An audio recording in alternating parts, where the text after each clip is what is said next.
Hello everyone. आज का topic जो हम डिस्कस करने जा रहे हैं उसका नाम है न्यूक्लियर ओवरहॉजर इफेक्ट। तो सबसे पहले ये जो टॉपिक है ये किससे रिलेटेड है? Basically it is related to NMR spectroscopy. और एनएमआर स्पेक्ट्रोस्कोपी में भी कुछ बुक्स में आप देखेंगे कि ये आपको प्रोटॉन एनएमआर के टॉपिक्स में मिल जाएगा। और कुछ बुक्स में आप देखेंगे कि ये आपको 13 एनएमआर के टॉपिक्स में मिलेगा। बट न्यूक्लियर ओवरहॉजर इफेक्ट जो है ये दोनों में इक्वली काम करता है। It is applicable to both, right? तो ये सबसे पहली चीज आपको याद रखनी है। अब एनएमआर पढ़ते पढ़ते आपको इतना तो पता है कि प्रोटॉन एनएमआर और C13 एनएमआर का क्या फंक्शन है, क्यों हम ये एनएमआर स्पेक्ट्रोस्कोपी पढ़ते हैं। तो सीधी सी बात है कि जब भी हमें कोई भी मॉलिक्यूल जो है उसके बारे में पता लग करना होता है, तो बारे में पता करने का मतलब है उसका मॉलिक्यूलर स्ट्रक्चर पता करना होता है कि उसमें कितने कार्बन है, कितने हाइड्रोजन है, नाइट्रोजन है, ऑक्सीजन है। तो उसमें जब डिफरेंट टाइप्स ऑफ कार्बन और हाइड्रोजन की हमें ज़रूरत पड़ती है तो हम उसके कॉरस्पॉन्डिंग उसके एनएमआर करते हैं, लाइक C13 एनएमआर और proton NMR. Different type of carbons के लिए C13 एनएमआर और डिफरेंट टाइप्स ऑफ हाइड्रोजन्स के लिए प्रोटॉन एनएमआर, राइट? अब आप पूछेंगे डिफरेंट टाइप ऑफ हाइड्रोजन्स का मतलब क्या है और कार्बन का मतलब क्या है। ये सिंपल सा एक मतलब है कि हाइड्रोजन डिफरेंट टाइप्स के तब होते हैं अगर वो मिथाइल के साथ जॉइंड है, मिथाइल की फॉर्म में प्रेजेंट है हाइड्रोजन, तो वो डिफरेंट टाइप के सिग्नल्स देगा आपको। CH2 की फॉर्म में प्रेजेंट है तो वो डिफरेंट टाइप के सिग्नल्स देगा। CH की फॉर्म में है, डिफरेंट एरोमेटिक की फॉर्म में है, तो वो डिफरेंट सिग्नल देगा। Same applicable on carbon also, right?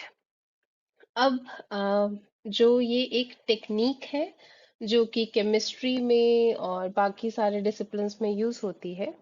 तो इसमें एक जो मेन टॉपिक हम पढ़ते हैं वो हम पढ़ते हैं न्यूक्लियर ओवरहॉजर इफेक्ट, जिसको शॉर्ट फॉर्म में नोई भी कहा जाता है, राइट? अब नोई में ऐसा क्या है कि ये इफेक्ट इतना पॉपुलर है और उस पे बहुत सारे क्वेश्चंस आते हैं। तो सबसे पहली चीज कि ये इफेक्ट जो है ये आपको मॉलिक्यूलर ज्योमेट्री को बहुत क्लियरली पता करने में हेल्प करता है। ठीक है, जब आपको कंफ्यूजन है किसी भी मॉलिक्यूल में XYZ, कि आप suppose if we are talking about naphthalene, तो नैप्थलीन में आप देखेंगे कि दोनों सेम सेम से हैं। ठीक है, यहाँ पे अगर सपोज कोई हाइड्रोजन लगा है और यहाँ पे कोई हाइड्रोजन लगा है, so they are pretty same type of hydrogen here. तो आपको पता करना है कि आपका ये वाला सिग्नल कौन से हाइड्रोजन्स का है। और सिग्नल से मतलब क्या है, आपको इस तरह का उसमें स्पेक्ट्रम मिलेंगे। स्पेक्ट्रम में यहाँ पे डेल्टा वैल्यू आती है और यहाँ पे इंटेंसिटी आती है। इंटेंसिटी का एक्सिस यूजुअली नहीं दिखता है, सिर्फ डेल्टा वैल्यू का होता है। डेल्टा वैल्यू भी वेरी करती है, आप 0 से लेकर यूजुअली 12 या मैक्सिमम 20 तक देखते हैं प्रोटॉन एनएमआर में, जिसको मैं PMR लिख रही हूँ। और आप 0 से लेकर 220 तक देखते हैं और इन C13 एनएमआर, राइट, जिसको मैं CMR लिख रही हूँ। इसके यूनिट्स होते हैं पार्ट्स पर मिलियन, PPM होते हैं, right? अब स्पेक्ट्रा देखेंगे आप तो उसमें ना इस तरह के आपको सिग्नल्स दिखाई देंगे। तो ये इन्हीं सिग्नल्स की बात हो रही है कि इन्हीं सिग्नल्स पे जो इफेक्ट है, ठीक है। और यही सिग्नल सबसे पहले तो आपको बताते हैं कि डिफरेंट टाइप ऑफ हाइड्रोजन्स कौन से हैं। ठीक है, different type of hydrogens having different type of signals. But अगर सपोज एक मिथाइल में 3 हाइड्रोजन्स हैं और वो सेम टाइप के हैं तो वो आपको एक सिग्नल भी दे सकते हैं। और कई बार तीनों हाइड्रोजन डिफरेंट सिग्नल भी देते हैं। वो सब किस चीज़ पे डिपेंड करता है, वो सब ज्योमेट्री पे डिपेंड करता है। और इसके लिए अगर आपको कंफ्यूजन हो, पढ़ना हो, तो आप मेरे को बता देना, I will let you know, right? तो अब नोई पे आते हैं। तो नोई में ऐसा क्या होता है, हमें पता है कि एनएमआर में हम रेडियो फ्रिक्वेंसी देते हैं और मैग्नेटिक इफेक्ट से ये इस टाइप के सिग्नल्स प्रोड्यूस करते हैं। अब इस टाइप के सिग्नल्स प्रोड्यूस करने में सिग्नल प्रोड्यूस हो गए, लेकिन मुझे पता नहीं लग रहा है कि ये वाले हाइड्रोजन का है या ये वाले हाइड्रोजन का है। ठीक है, तो मैं ये कैसे पता लगाऊंगी? तो उसके लिए मेरे पास नोई इफेक्ट आता है। अब नोई इफेक्ट काम कैसे करता है वो देखते हैं। C13 एनएमआर को ना जब भी हम एनालिसिस करते हैं तो C13 एनएमआर में ना हम उनकी डीकपलिंग का एक टर्म है यूज करते हैं। तो उसमें डीकपलिंग का मतलब क्या है? डीकपलिंग का मतलब बहुत सिंपल सा है कि जब भी कोई भी मॉलिक्यूल होगा, right, suppose this is the molecule, okay. इसमें कार्बन भी प्रेजेंट है, हाइड्रोजन भी प्रेजेंट है, लेकिन जब मेरे को C13 NMR चाहिए होगा उसमें मैं चाहती हूँ सिर्फ कार्बन के सिग्नल्स आए। लेकिन जब जब उसके पास हाइड्रोजन प्रेजेंट होगा, because of its abundance, abundance का मतलब होता है कि नेचर में वो मॉलिक्यूल कितना प्रेजेंट है। और आपको पता है कि जो प्रोटॉन है, ठीक है, 1H NMR, वो अप्रोक्स 99% तक प्रेजेंट होता है। तो इतनी ज्यादा अबंडेंस होने के कारण हर मॉलिक्यूल में वो, जब भी हम C13 NMR का स्पेक्ट्रम लेने की कोशिश करते हैं तो उसमें वो इंटरफेयर करता है। ठीक है, इंटरफेयर करने का मतलब क्या है? अगर इस टाइप का सिग्नल है तो वो उसको स्प्लिटिंग दे सकता है, इस तरह की स्प्लिटिंग भी दे सकता है, डिपेंड। वो आप NMR में पढ़ते हैं कि कौन सी स्प्लिटिंग कब आती है, तो आप उसमें आपको ज्यादा क्लियर होता है, राइट। तो बेसिकली जब हम C13 NMR को डी कपल करते हैं तो डी कपलिंग के टाइम पे जो प्रोटॉन का इफेक्ट है वो कम हो जाता है, आप कह सकते हो नल और वॉइड हो जाता है। अब जब प्रोटॉन का इफेक्ट कम हो जाएगा तो आप देखेंगे जो इंटेंसिटी है कार्बन के सिग्नल्स की वो इंक्रीज हो जाती है, राइट। और इसी को ही नोई इफेक्ट कहते हैं। ओके। अब नोई इफेक्ट में आगे क्या पढ़ाया जाता है? नोई इफेक्ट में जो नेक्स्ट चीज देखने वाली है वो ये है कि सपोज आपके पास डिफरेंट मॉलिक्यूल्स प्रेजेंट हैं। अगर एक कार्बन है, ओके, उसके साथ एक हाइड्रोजन डायरेक्टली अटैच्ड है, तो इस केस में जो डायरेक्टली अटैच हाइड्रोजन है, एक चीज ये है कि जब आप उसे डीकपल कर देंगे तो वो आपके सिग्नल को स्प्लिट नहीं करेगा। लेकिन दूसरी चीज ये भी है कि जब जब हाइड्रोजन कार्बन के नियर प्रेजेंट होगा,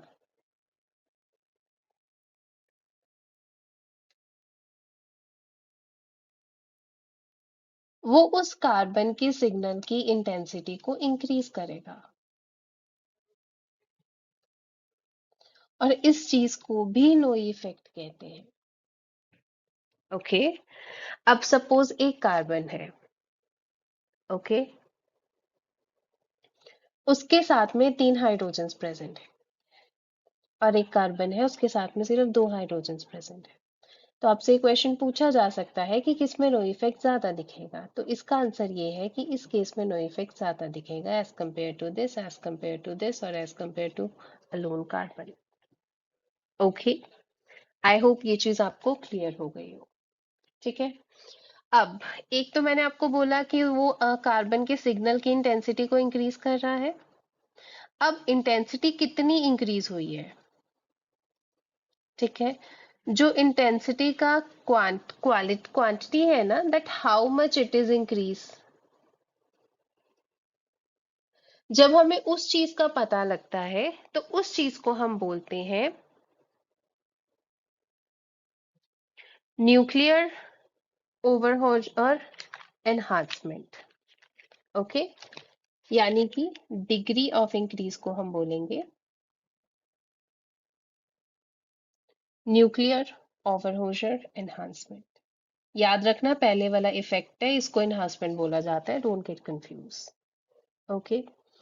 अब अगर मुझे पता करना हो कि मैक्सिमम एनहांसमेंट कितनी है, तो उसका एक फॉर्मूला होता है। उसका क्या फॉर्मूला है? 1/2 gyromagnetic ratio of irradiated molecule upon gyromagnetic ratio of observed molecule। अब ये irradiated और observed क्या है? मैंने स्टार्टिंग में आपको बताया था कि नोई इफेक्ट दोनों टाइप के एनएमआरस में यूज होता है। तो जरूरी थोड़ा है कि मुझे कार्बन के ही हर बार सिग्नल देखने हैं, कभी कभी मैं हाइड्रोजन के सिग्नल भी तो देख सकती हूँ ना। तो जब ऐसी सिचुएशन हो, ठीक है, जिसमें आपको कार्बन के सिग्नल को ऑब्जर्व करना हो लेकिन आप इरेडिएट कर रहे हो हाइड्रोजन का सिग्नल, राइट। तो इस केस में क्या किया है आपने? कार्बन के सिग्नल को ऑब्जर्व किया है, हाइड्रोजन के सिग्नल को इरेडिएट किया है, तो यानी कि यहाँ पे जो गायरोमैग्नेटिक रेशो है,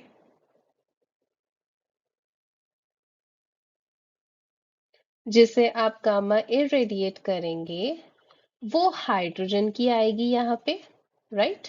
मैं यहाँ पे लिख देती हूँ, यहाँ पे it will be consider of hydrogen कि मैंने कौन से एटम को इरेडिएट किया है। ओके, अब आप ऑब्जर्व कैसे कर रहे हैं कार्बन में, तो यानी कि यहाँ पे आएगी गायरोमैग्नेटिक रेशियो ऑफ कार्बन, और गायरोमैग्नेटिक रेशियो एक बहुत ही सिंपल सा पैरामीटर है। एनएमआर में सबसे पहले इसका जिक्र होता है, उसमें समझाया जाता है, right, of observed, and here I am taking the case of carbon। अब देखिए रिवर्स केस भी हो सकता है इसमें। कई बार आप हाइड्रोजन को ऑब्जर्व करना चाहते हैं, राइट, और कार्बन को इरेडिएट करते हैं, तो उस केस में यहाँ पे ये ऑब्जर्विंग मॉलिक्यूल होगा और इसको रेडिएट किया जाएगा। ठीक है, तो ये भी मैक्सिमम एनहांसमेंट निकालने का वन ऑफ द प्रोसीजर है। ओके, अब मोस्टली आपसे ये भी क्वेश्चन पूछा जाता है कि व्हाई इट इज नेसेसरी कि जो नोई इफेक्ट है वो आपको C13 में ज्यादा देखने को मिलेगा, प्रोटॉन में नहीं। इसका सिंपल सा रीजन है, देखिए कि जो कार्बन है उसका अबंडेंस बहुत कम है, the carbon abundance is very less. उसकी वजह से अबंडेंस कम है, तो ये सिग्नल को उतना इंक्रीज कर ही नहीं पाता है ऑफ हाइड्रोजन कि आप उसमें कोई सिग्निफिकेंट एनहांसमेंट दे सके।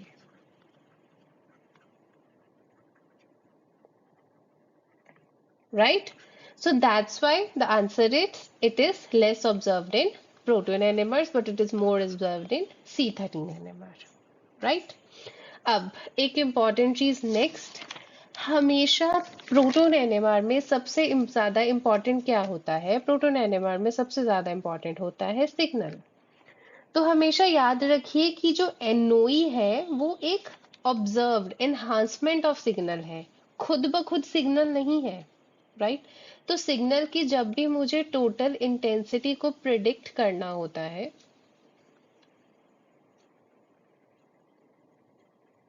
कि मैक्सिमम इंटेंसिटी कितनी होगी, उसमें हम 1 प्लस नोई मैक्सिमम लेते हैं। ये आपका जो नोई का इफेक्ट होगा प्लस आपका जो सिग्नल है, उससे आप टोटल इंटेंसिटी को ऑब्जर्व कर सकते हैं। ठीक है, एक और चीज, नोई इफेक्ट से सिर्फ और सिर्फ सिग्नल नहीं, एक और चीज इंक्रीज होती है, उसे हम कहेंगे सिग्नल टू नॉइस रेशियो। ठीक है, जिसे हम सेंसिटिविटी भी कहते हैं। Okay, right. अब जो नोई इफेक्ट है, राइट, वो सबसे ज्यादा एक और चीज अच्छी करता है, उसे हम कहेंगे क्रॉस पोलराइजेशन। आप ये कह सकते हैं कि नोई का जो कॉज है, रीजन है, वो है क्रॉस पोलराइजेशन। ओके, अब क्रॉस पोलराइजेशन क्या होती है? यूजुअली जब भी हम प्रोटॉन एनएमआर पढ़ते हैं, हम ये देखते हैं कि ऐसे प्रोटॉन एनएमआर्स में ना जो आपके प्रोटॉन्स हैं वो अल्फा और बीटा दो स्पिन स्टेट्स में ना डिवाइड हो जाते हैं। तो जब तक इन्हें रेडियो फ्रिक्वेंसी और मैग्नेटिक फील्ड नहीं मिलती है, तब तक ये लो स्पिन स्टेट में रहते हैं। जैसे ही इन्हें फ्रिक्वेंसी मिलती है, ये ऊपर जंप करके हाई स्पिन स्टेट में आ जाते हैं, राइट। तो इस चीज को क्या बोलते हैं, स्पिन के अंदर घूमना। ओके, और इसी वजह से आपके सिग्नल आते हैं। ठीक है, अब होता ये है कि जब आप किसी भी सिग्नल को फ्रीक्वेंसी दे रहे हैं, तो उसमें इस चीज को बोलते हैं polarisation. It causing polarisation of spin state. एक टाइम के लिए स्पिन स्टेट्स आपकी पोलराइज हो जाती हैं। तो इस केस में मैंने आपको पीछे समझाया कि आप प्रोटॉन को इरेडिएट करेंगे तो कार्बन पे उसका इफेक्ट देख सकते हैं। तो सिमिलरली यहाँ पे क्या होता है, जब आप पोलराइजेशन करते हैं spin state of proton nucleus, right, तो it will cause polarization of spin state of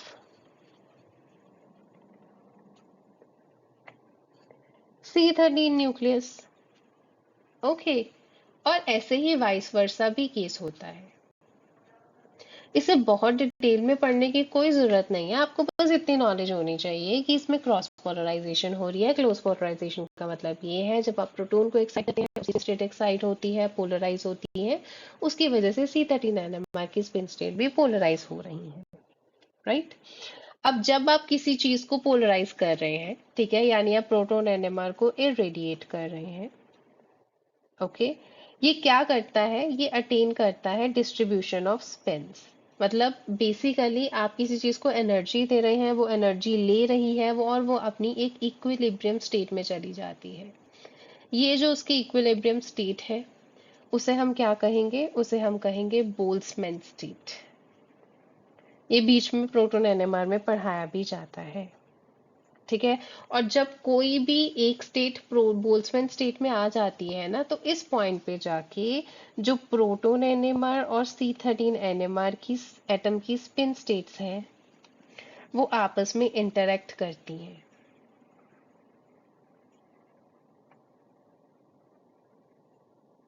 okay. तो इंटरेक्ट क्या हो गए, डायपोल्स, डायपोल्स इंटरेक्ट्स हियर। ठीक है।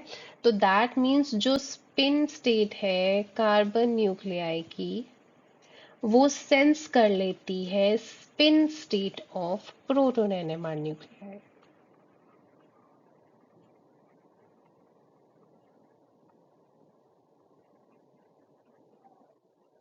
ठीक है। और एक दूसरे को एडजस्ट कर लेती है फॉर इक्विलिब्रियम स्टेट, यानी there is an exchange of energy here. ठीक है। जिसकी वजह से वही सेम रूल होगा कि जो ज्यादा स्पिन स्टेट है,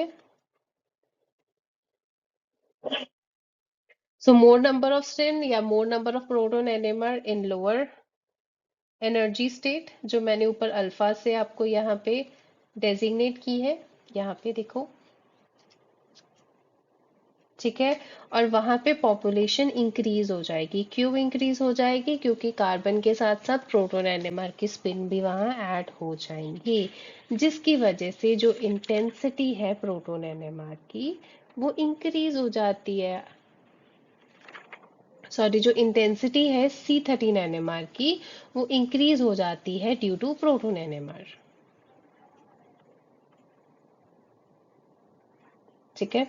अब इसका एक बहुत अच्छा क्वेश्चन आपको यहाँ पे मैं एक्सप्लेन करती हूँ, आपको ज्यादा क्लियर होगा। ये एक मॉलिक्यूल है,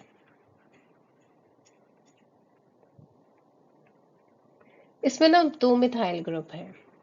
अब इन मिथाइल को इस तरह लिखना ना गलत होगा। ये मिथाइल ग्रुप, अगर कोई किसी को थोड़ी सी भी स्टीरियोकेमिस्ट्री की नॉलेज है, तो इस मिथाइल में ये वाला हाइड्रोजन जो है वो इस तरह से अटैच्ड है। ठीक है। और जो दूसरे वाला हाइड्रोजन है वो इस तरह से अटैच्ड है। That is one methyl is towards me outside the screen of out coming outside the screen, another is coming back of the screen, और बाकी सारी जो चीजें हैं वो विद इन द प्लेन पड़ी हैं। ठीक है।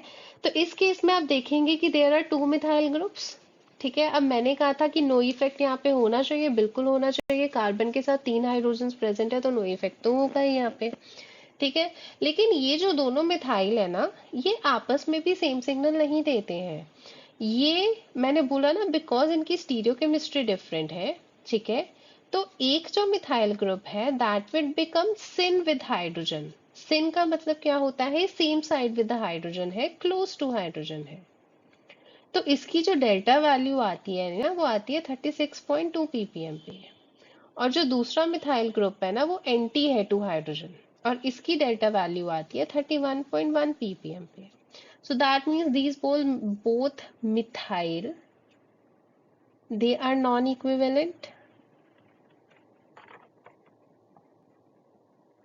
और नॉन इक्विवेलेंट क्यों हुए, क्योंकि स्टीरियोकेमिस्ट्री के अकॉर्डिंग कौन सी जो चीजें, अगर कोई भी दो मॉलिक्यूल्स हैं, वो फ्री रोटेट नहीं कर पाते, that means there is restriction in free rotation about carbon nitrogen bond. ठीक है।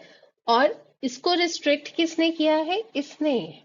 यहाँ पे रेजोनेंस है कार्बोनिल मॉलिक्यूल का, और जो रेजोनेंस होता है वो परपेंडिकुलर टू द प्लेन होता है, तो आपस में बॉन्ड्स नहीं घूम पाएंगे। ठीक है। और ये रेजोनेंस है between carbonyl group, carbonyl group में क्या है, पाई बॉन्ड है and lone pair of nitrogen. Okay. तो जब भी आप इस मॉलिक्यूल में, ठीक है, नो इफेक्ट देखेंगे, दैट मीन्स आप इरेडिएट करेंगे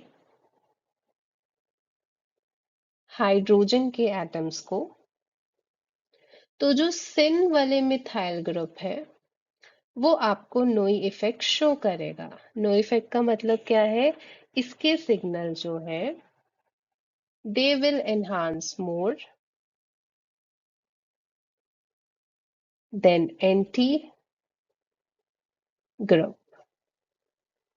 ठीक है, और उस वजह से जौन सा सिग्नल एनहांस होगा, आपको अगर नहीं पता लग रहा है कि कौन से मिथाइल का कौन सा सिग्नल है, तो आप बहुत इजीली बोल सकते हैं कि जौन सा मिथाइल कार्बोनिल के हाइड्रोजन के पास है वो सिन मिथाइल है और उसका सिग्नल ज्यादा एनहांस होगा एज कंपेयर टू एंटी।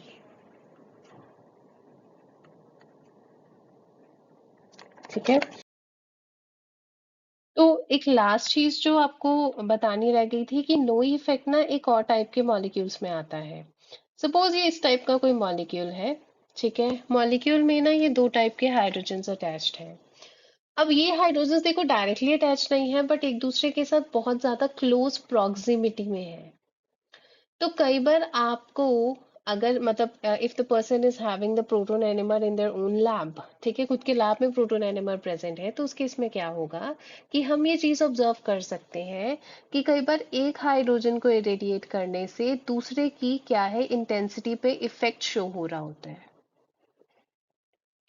तो उस केस में भी आप पता लगा सकते हैं कि ये जो दोनों हाइड्रोजन्स हैं ये दोनों क्लोज प्रॉक्सिमिटी में हैं, which will help you in determine the geometry as well as the stereochemistry of molecule. Okay, तो ये रहा आपका नोई इफेक्ट। इसमें आपको इतना ही करने की जरूरत है, एक ही फॉर्मूला मुझे इसमें इंपॉर्टेंट लगा है। You just learn about it and thank you. If you have any query let me know.